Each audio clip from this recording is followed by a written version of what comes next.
As I stated this morning in my opening welcoming remark, actually, there is a perception that the market economy and happiness are mutually exclusive, but it's not really true in the way our leadership has seen it. Our leadership has always seen that prosperity and happiness go hand in hand, of course, with the first condition of rule of law. And it is something that our fourth king, Jigme Singh Wangshu, has put as a precondition for happiness when he was coining GNH. It hasn't been given as much publicity in the media. Everybody likes to talk about something that's uniquely different, just the happiness component, and contrasting it to the world's GDP perspective.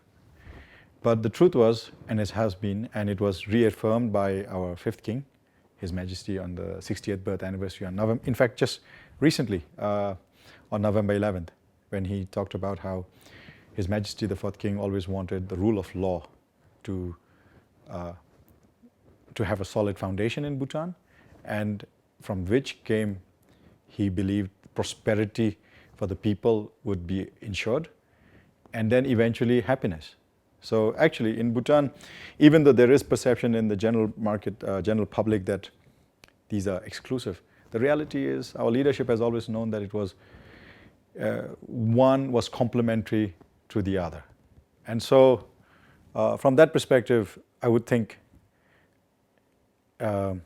happiness and economic prosperity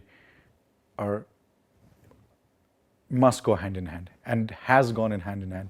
In fact, recent data has shown that in Bhutan that the more educated you are, the better income you had, you tend to be a bit more happier. And these are surveys that have been done by the government. It is also true that you cannot buy happiness. Money cannot buy happiness. So there are these limiting factors to and the interplay between happiness and economic growth. But I think we must realize this, and unfortunately in Bhutan, to some extent, people have kind of made it more, the debate has gravitated towards, quite often in the past, towards economic growth cannot make us happy, and therefore economic growth should not be a priority.